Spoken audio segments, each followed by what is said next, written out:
Ser portadores de esperanza. Peregrinos o errantes. ¿Por qué los invito a reflexionar sobre la esperanza? No habrá otras cuestiones más actuales, más inmediatas, más relevantes para la tarea educativa que nos toca encarar.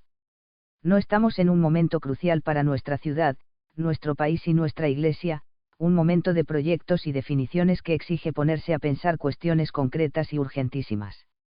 O aun evitando la tentación del inmediatismo, no deberíamos centrar nuestra mirada en las problemáticas esenciales que hacen a una definición sustantiva, no meramente formal, del hombre que queremos formar a través de nuestra tarea educativa.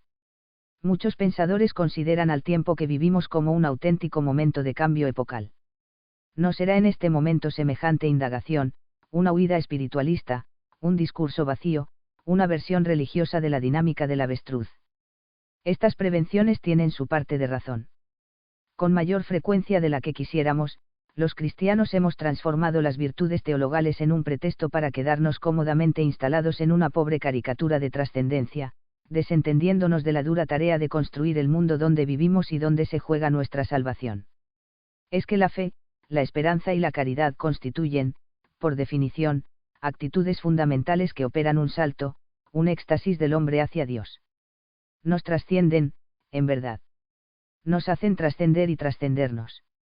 Y en su referencia a Dios, presentan una pureza, un resplandor de verdad tal que puede encandilarnos. Ese deslumbramiento de lo contemplado, puede hacernos olvidar que esas mismas virtudes se apoyan en todo un basamento de realidades humanas, porque es humano el sujeto que así encuentra su camino hacia lo divino. Encandilados, podemos quedar distraídos sin plan ni orientación hasta golpeamos la cabeza, teniendo que reconocer nuestra realidad de tierra que anda, como decía el poeta. Y allí, en ese volver a ponemos en camino sin despegar los pies de la tierra para no perder el rumbo hacia el cielo, es donde la esperanza revela su verdadero sentido. Porque si bien su objeto es Dios, lo es en relación con el itinerario del hombre hacia él. Y, por tanto, esta virtud recorre con nosotros todo el camino, desde la cuna hacia la tumba y la gloria, desde el pozo del sinsentido y del pecado, pasando por el encuentro gozoso en la oración que todo lo hace brillar, hasta el abrazo definitivo en la ternura del que nos funda. Queremos reflexionar, entonces, sobre la esperanza. Pero no sobre una esperanza light, desvitalizada, separada del drama de la existencia humana. Interrogaremos a la esperanza a partir de los problemas más hondos que nos aquejan y que constituyen nuestra lucha cotidiana, en nuestra tarea educativa, en nuestra convivencia y en nuestra misma interioridad. Le pediremos que nos ayude a reconocer lúcidamente los desafíos que se nos plantean a la hora de afrontar la responsabilidad por la educación de las jóvenes generaciones, a vivir con mayor intensidad todas las dimensiones de nuestra existencia. Deseamos solicitarle que aporte sentido y sustancia a nuestros compromisos y emprendimientos, aun a aquellos que llevamos con mayor dificultad, casi como una cruz. Porque, por otro lado, ¿qué otra cosa que la esperanza es la sustancia misma del empeño de todo educador? ¿Qué sentido tendría consagrar las propias fuerzas a algo cuyos resultados no se ven inmediatamente, si todos esos esfuerzos no estuvieran enhebrados por el hilo invisible pero solidísimo de la esperanza? Ofrecer unos conocimientos, proponer unos valores, despertar unas posibilidades y compartir la propia fe, son tareas que solo pueden tener un motivo, la confianza en que esas semillas se desarrollarán y producirán fruto a su tiempo y a su manera. Educar es apostar y aportar al presente y al futuro. Y el futuro es regido por la esperanza. Una reflexión sobre la esperanza con tales pretensiones nos lleva, sin duda, a transitar rutas difíciles. Entraña encrucijadas en las cuales es necesario echar mano a la sabiduría acumulada que representan las ciencias humanas y la teología. Y puede adquirir una dureza nada consoladora al obligamos a enfrentar los límites de la realidad concreta, del mundo y la nuestra propia. Por eso, lo que aquí se ofrece es, más que nada, una invitación a mirar esa realidad de un modo cristiano, es decir, de un modo esperanzado. Si en las comunidades educativas despierta un deseo de revisar el estilo de nuestra marcha o de profundizar nuestra forma de mirar el paisaje que transitamos, habrá cumplido parte de su objetivo. La crisis como desafío a la esperanza. No cabe duda de que estamos viviendo un tiempo de profundos cambios. Se suele decir, un tiempo de crisis. Este es casi un lugar común. Crisis de la educación, crisis económica, crisis ecológica, crisis moral. Por momentos, las noticias resaltan alguna iniciativa exitosa o exhiben novedosos diagnósticos de la situación, pero pronto la atención vuelve a esa especie de malestar general que adquiere distintos rostros o pretextos. Algunos apuntan a un nivel más filosófico y hablan de la crisis del hombre o la crisis de la civilización. ¿En qué consiste dicha crisis? Tratemos de describirla, paso a paso.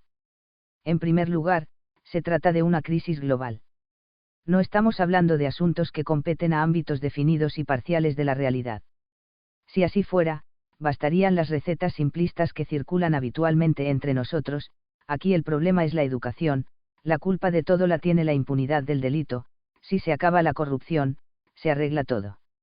Es evidente que la educación, la seguridad y la ética pública son demandas urgentes y legítimas de la sociedad. Pero no se trata solo de eso.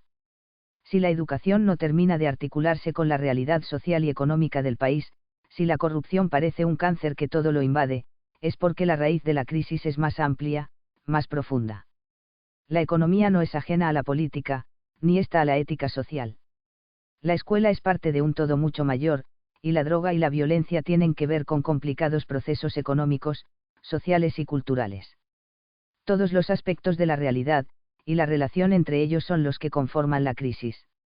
Decir que la crisis es global, entonces, es dirigir la mirada hacia las grandes vigencias culturales, las creencias más arraigadas, los criterios a través de los cuales la gente opina que algo es bueno o malo, deseable o descartable. Lo que está en crisis es toda una forma de entender la realidad y de entendernos a nosotros mismos. En segundo lugar, la crisis es histórica. No es la crisis del hombre como un ser abstracto o universal, es una particular inflexión del devenir de la civilización occidental, que arrastra consigo al planeta entero.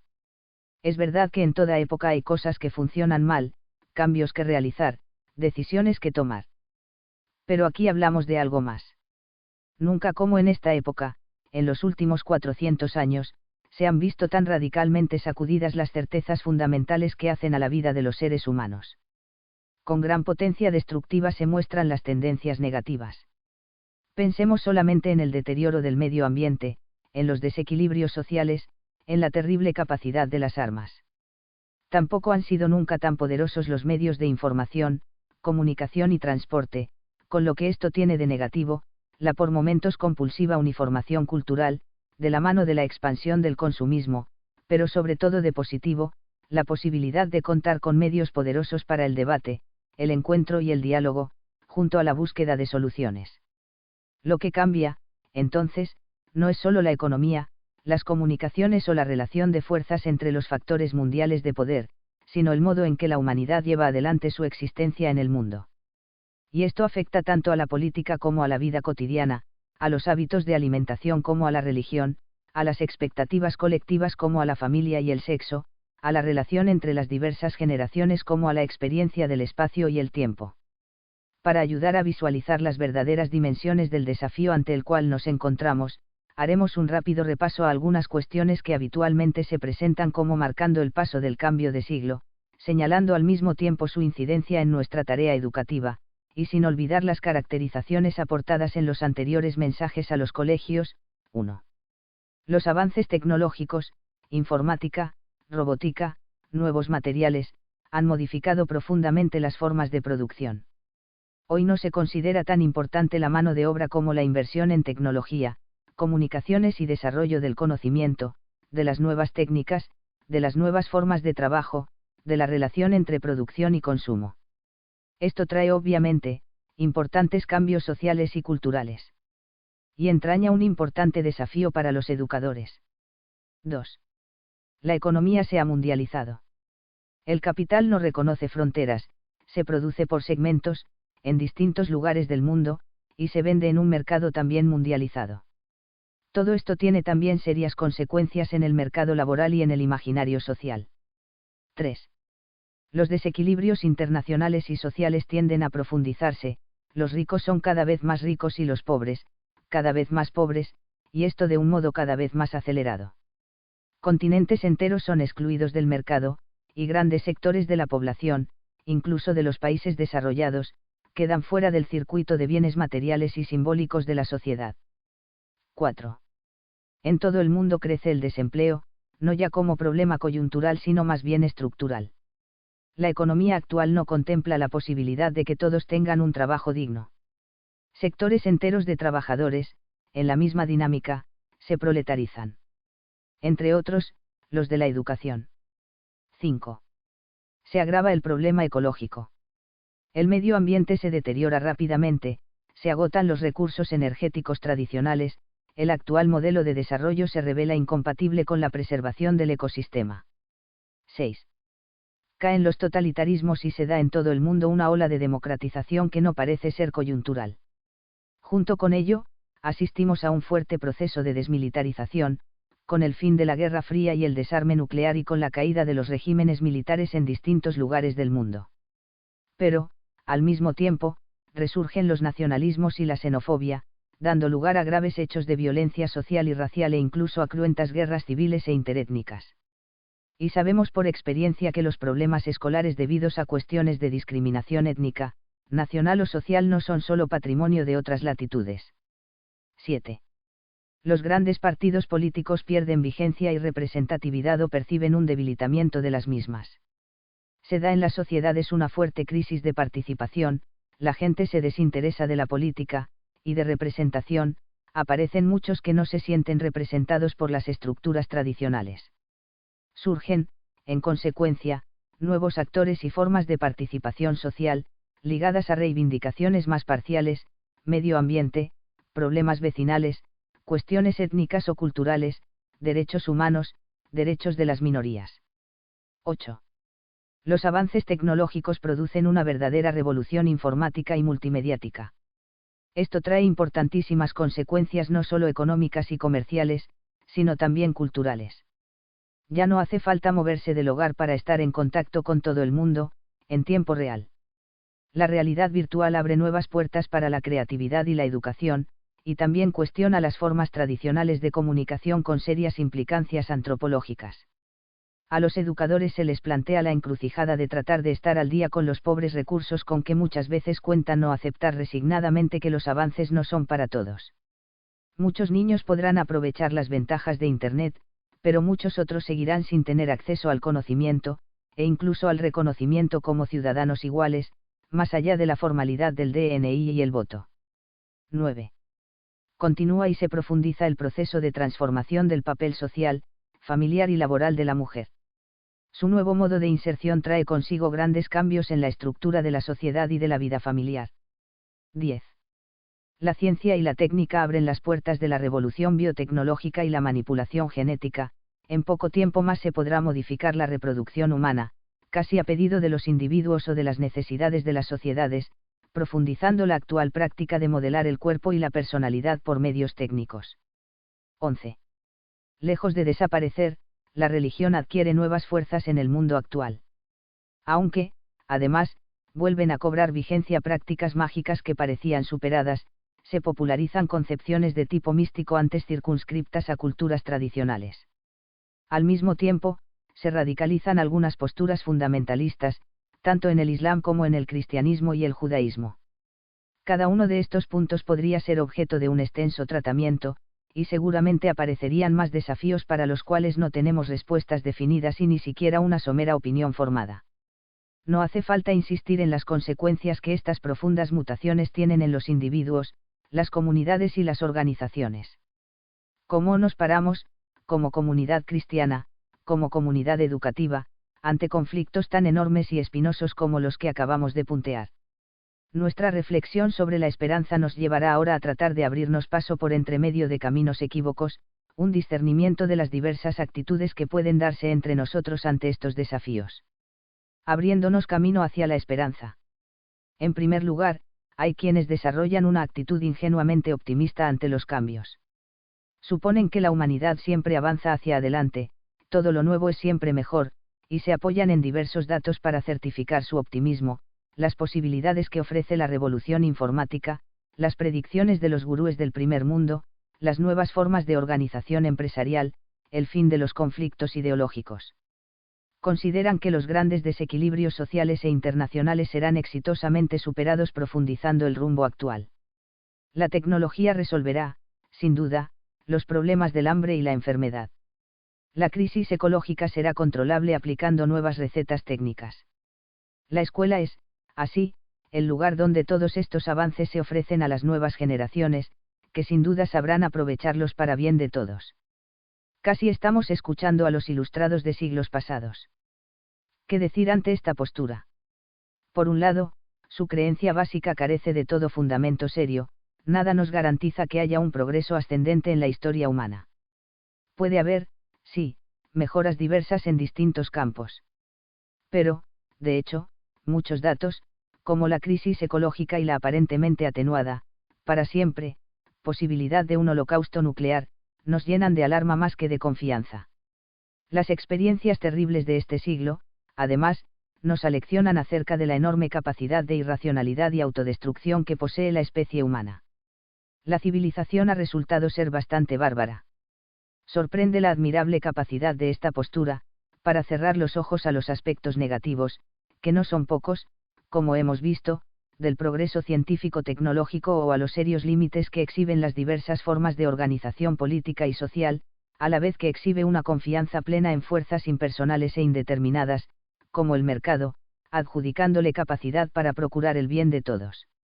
Se combina con la pose autosuficiente, sea de un individuo, un grupo o un Estado. No espera más que en sí. Impone las reglas del juego. Incapaz de percibir la propia llaga y pecado, no sabe cómo auxiliar la indigencia ajena.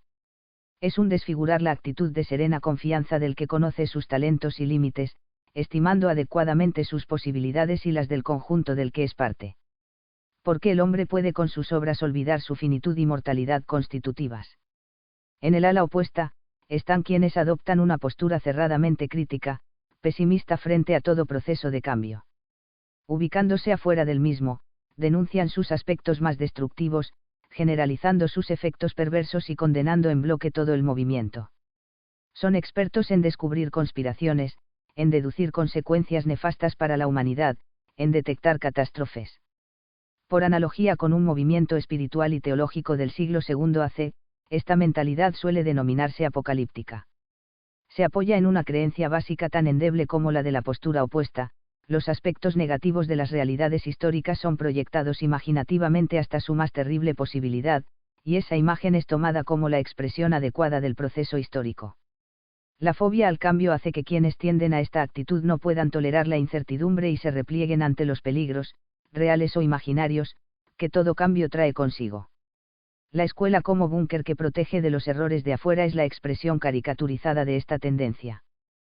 Pero esa imagen refleja de un modo estremecedor lo que experimentan muchísimos jóvenes al egresar de los establecimientos educativos, una insalvable inadecuación entre lo que les enseñaron y el mundo en el cual les toca vivir.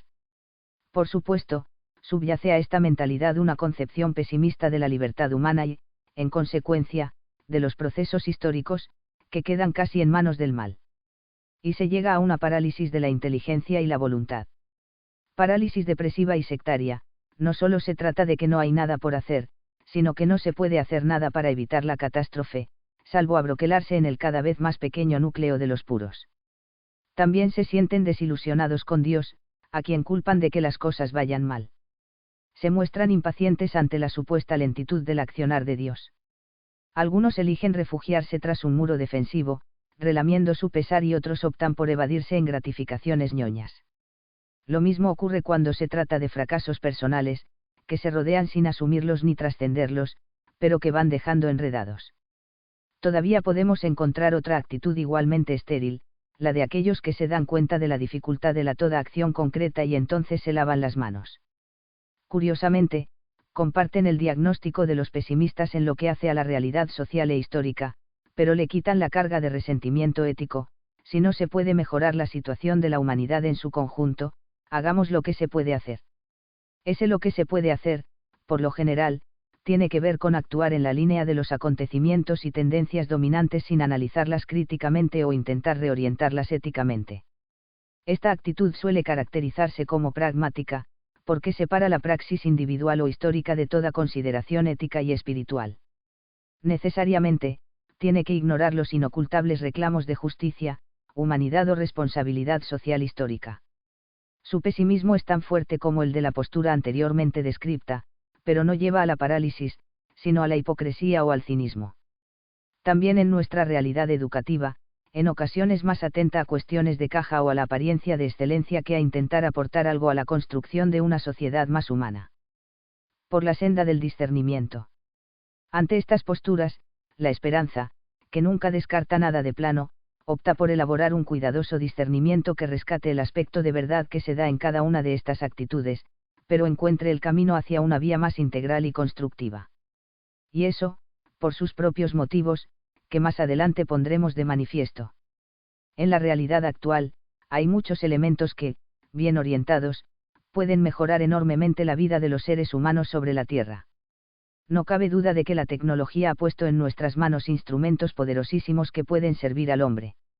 No podemos negar el avance que significan el proceso de emancipación de la mujer, las comunicaciones, los aportes de la ciencia en lo que hace a la salud y el bienestar de las personas, la ampliación de horizontes que han traído los medios de comunicación social a millones de seres humanos que anteriormente solo se movían en el mundo reducido de su comunidad local y su trabajo para subsistir. Del mismo modo, no podemos ignorar ingenuamente los peligros que el actual proceso encierra: deshumanización, serios conflictos sociales e internacionales, exclusión y muerte de multitudes. El pesimismo de los apocalípticos no es gratuito, en muchos aspectos, y para muchas personas, el futuro revela un rostro amenazante. Es muy cierto también que resulta difícil que brote una actitud de auténtica esperanza en alguien que no haya padecido la desilusión de lo que deseaba. Y aún así, en algún punto, es necesario hacer de tripas corazón y seguir viviendo, aunque no quede mucho espacio para los ideales. Lo mejor es enemigo de lo bueno, y así es como también el pragmatismo adquiere su parte de verdad. ¿Qué concluimos de todo esto? Que la esperanza se presenta, en un primer momento, como la capacidad de sopesar todo y quedarse con lo mejor de cada cosa. De discernir. Pero ese discernimiento no es ciego o improvisado, se realiza sobre la base de una serie de presupuestos y en orden a unas orientaciones, de carácter ético y espiritual. Implica preguntarse qué es lo bueno, qué es lo que deseamos, hacia dónde queremos ir. Incluye un recurso a los valores, que se apoyan en una cosmovisión. En definitiva, la esperanza se anuda fuertemente con la fe. Así la esperanza ve más lejos, abre a nuevos horizontes, invita a otras honduras. La esperanza sostiene sin ser vista muchas de las esperas humanas, que son a plazo fijo. La esperanza necesita legitimarse con mediaciones eficaces que la acrediten, son encarnaciones que ya introducen y concretan, aunque no agotan, los valores más altos. Aunque también hay esperas vanas, que no son conducentes a una humanización plena, porque desconocen o atrofian su condición de ser pensante, y lo reducen al orden de la sensación o de la materia, niegan su condición personal que se realiza en el amar y ser amado, y cercenan su abertura al absoluto, desdeñando su capacidad de adoración y su ejercicio orante. Por eso, podríamos enunciar aquellos criterios que nos permitan discernir mejor, superando el divorcio entre el hacer y el creer. A la vez que impedirá dejamos seducir por los ídolos siempre redivivos. Démosle prioridad, al amor sobre la razón, pero nunca de espaldas a la verdad, al ser sobre el tener, a la acción humana integral sobre la praxis transformadora que privilegia solo la eficacia, a la actitud servicial sobre el hacer gratificante, a la vocación última sobre las motivaciones penúltimas. Las raíces de la esperanza. Si la historia no es, como se creía en los tiempos de plena vigencia de los ideales de la modernidad, un progresivo y lineal avance hacia un hipotético reino de la libertad, una marcha triunfal de la razón, sino que se nos presenta, a quienes vivimos estos difíciles tiempos de desencanto, posmodernidad y cambio de siglo, como el escenario donde transcurre el ambiguo drama humano, drama sin libreto y sin garantía de éxito, cuál puede ser el fundamento de la esperanza. Y no ya de una esperanza fuerte, sino incluso de la motivación para sostener un compromiso inmediato, cara a cara, pero con frutos diferidos en el tiempo. Se trata de una cuestión ya tematizada por filósofos y teólogos, la consistencia del futuro como dimensión antropológica y, en la perspectiva de la fe cristiana, la relación entre escatología e historia, entre la espera del reino y la construcción de la ciudad temporal. Por supuesto que no entraremos aquí a analizar estas cuestiones, argumentando y exponiendo los fundamentos bíblicos, históricos y teóricos que llevan a sostener determinadas afirmaciones que son, a esta altura, patrimonio de toda la Iglesia. Simplemente, presentaremos de un modo sencillo algunos temas de nuestra fe que justifican y vivifican nuestra esperanza. Para los cristianos, la creencia que fundamenta su postura ante la realidad se apoya en el testimonio del Nuevo Testamento, que nos habla de Jesucristo, Dios hecho hombre, que con su resurrección inaugura ya entre nosotros el reino de Dios. Un reino no puramente espiritual o interior, sino integral y escatológico.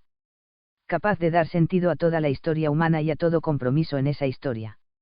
Y no desde afuera, desde un mero imperativo ético o religioso, sino desde adentro, porque ese reino ya está presente, transformando y orientando la misma historia hacia su cumplimiento pleno en justicia, paz y comunión de los hombres entre sí y con Dios, en un mundo futuro transfigurado. En tiempos recientes, existió entre muchos cristianos la sensación de que esa presencia del reino podía generar, mediando el compromiso histórico, un anticipo real, concreto, de ese mundo nuevo. Una sociedad mejor, más justa y humana, que venía a ser una especie de primer esbozo o preludio de lo que esperamos para el fin de los tiempos. Es más, se creía que la acción de los cristianos podía verdaderamente adelantar la venida del reino, dado que el Señor había dejado en nuestras manos la posibilidad de completar su tarea. Pero las cosas no salieron como se esperaba. Claramente en nuestro país, pero no solo aquí, los intentos de humanizar la economía, de construir una comunidad más justa y fraterna, de ampliar los espacios de libertad, bienestar y creatividad, fueron agotándose y doblegándose ante la arrolladora dinámica de concentración del capital que caracteriza estas últimas décadas. Al intento de concretar la utopía lo siguió la resignación de aceptar los condicionamientos internos y externos. A la afirmación de lo deseable la suplantó la reducción a lo posible. Las promesas no se cumplían. Es más, revelaban haber sido solo una ilusión. Pensemos si el actual desinterés de las generaciones más jóvenes por la política, o por otros proyectos colectivos, no tiene que ver con esta experiencia de frustración. Pero, ¿será que el desencanto posmoderno, presente no solo en la política sino también en la cultura, el arte y la vida cotidiana, arrastra consigo todo atisbo de esperanza fundada en la espera del reino? O, por el contrario, la idea del reino que comienza entre nosotros, núcleo de la predicación y acción de Jesús, y experiencia íntima pero no intimista entre los creyentes luego de su resurrección, tiene todavía algo que decimos en estos tiempos. Existe, más allá de aquellas identificaciones tal vez demasiado lineales, alguna relación entre el mensaje teológico del reino y la historia concreta en la cual estamos inmersos y de la cual somos responsables los hombres. Siempre nos ha resultado sumamente inspiradora la parábola de la semilla que crece por sí misma, M 4,26 a 29. Pero cada vez se nos hace más difícil, por experiencia y por honestidad intelectual, entenderla desde la idea de desarrollo.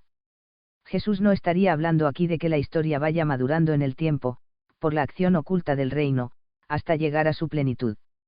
Simplemente, porque la idea de un crecimiento orgánico le era extraña al hombre antiguo. Entre la semilla y el fruto no se veía continuidad, sino contraste, un hecho casi milagroso. La parábola de Jesús intentaba mostrar el reino como una realidad oculta a los ojos humanos, pero que producirá su fruto por la acción de Dios, independientemente de lo que haga el sembrador. ¿Significa esto aceptar una disociación entre el esfuerzo humano y la acción divina? ¿Justifica una postura de escepticismo o pragmatismo? De algún modo, es lo que le pasa a tanta gente en la actualidad. El individualismo y el esteticismo posmodernos, cuando no el pragmatismo y cierto cinismo contemporáneos, son resultado de la caída de las certezas históricas, de la pérdida de sentido de la acción humana como constructora de algo objetiva y concretamente mejor. También en el caso de algunos cristianos, puede expresarse en un mero vivir el momento, aunque sea el momento de la experiencia espiritual, esperando pasivamente que el reino caiga del cielo. Pero la esperanza cristiana no tiene nada que ver con eso. En todo caso, debemos reconocer que no hay una continuidad lineal entre historia y consumación del reino, en el sentido de un avance o ascenso ininterrumpido. Así como la consumación individual, el encuentro con Dios y definitiva transfiguración personal en la resurrección, pasa en la inmensa mayoría de los casos por un terrible momento de discontinuidad, de fracaso y de destrucción, la muerte. No hay por qué rechazar que eso mismo pueda suceder con la historia en su conjunto. He aquí la verdad de la mentalidad apocalíptica: este mundo pasa, no hay plenitud sin alguna forma, aunque no podamos predeterminar cuál, de destrucción o pérdida. Pero tampoco sin continuidad alguna, seré yo mismo el que resucite. Será la misma humanidad, la misma creación, la misma historia la que será transfigurada en la plenitud de los tiempos. Continuidad y discontinuidad. Una realidad misteriosa de presencia-ausencia, del ya cumplimiento de las promesas pero todavía no de un modo pleno. Un reino que efectivamente está cerca, en todo momento, en todo lugar, incluso en la peor de las situaciones humanas. Y que algún día dejará de estar oculto para manifestarse plena y patentemente. La esperanza y la historia. ¿Qué certezas nos quedan, entonces? ¿Qué elementos nos ofrece la fe para fundamentar la esperanza?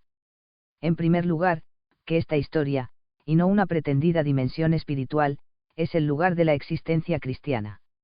El lugar de la respuesta a Cristo, el lugar de la realización de nuestra vocación.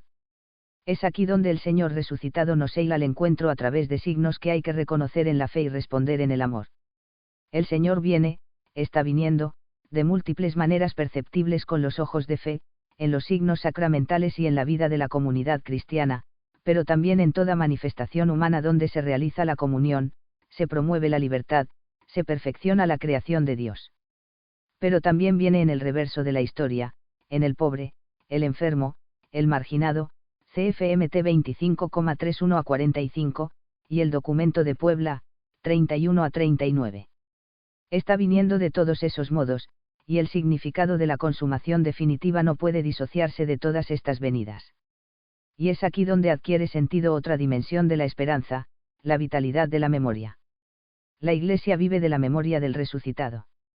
Es más, apoya su camino histórico en la certeza de que el resucitado es el crucificado, el Señor que viene es el mismo que pronunció las bienaventuranzas, que partió el pan con la multitud, que curó a los enfermos, que perdonó a los pecadores, que se sentó a la mesa con los publicanos. Hacer memoria de Jesús de Nazaret en la fe del Cristo Señor nos habilita para hacer lo que Él hizo, en memoria suya. Y aquí se incorpora toda la dimensión de la memoria, porque la historia de Jesús se empalma con la historia de los hombres y los pueblos en sus búsquedas imperfectas de un banquete fraterno, de un amor perdurable. La esperanza cristiana, de ese modo, despierta y potencia las energías quizás enterradas de nuestro pasado, personal o colectivo, el recuerdo agradecido de los momentos de gozo y felicidad, la pasión quizás olvidada por la verdad y la justicia, los chispazos de plenitud que el amor ha producido en nuestro camino. Y también, ¿por qué no?, la memoria de la cruz, del fracaso, del dolor, esta vez para transfigurarla exorcizando los demonios de la amargura y el resentimiento y abriendo la posibilidad de un sentido más hondo.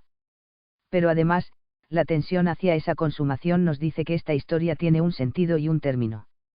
La acción de Dios que comenzó con una creación en cuya cima está la criatura que podía responderle como imagen y semejanza suya, con la cual él podía entablar una relación de amor, y que alcanzó su punto maduro con la encarnación del Hijo, tiene que culminar en una plena realización de esa comunión de un modo universal. Todo lo creado debe ingresar en esa comunión definitiva con Dios, iniciada en Cristo resucitado. Es decir, debe haber un término como perfección, como acabamiento positivo de la obra amorosa de Dios.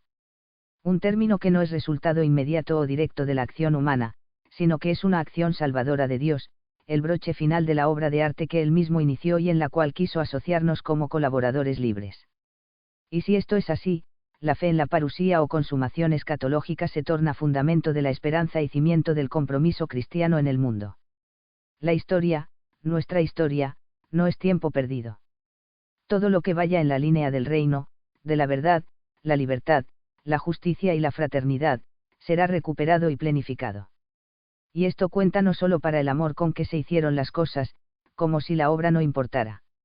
Los cristianos hemos hecho, muchas veces, demasiado hincapié en las buenas intenciones o en la rectitud de intención.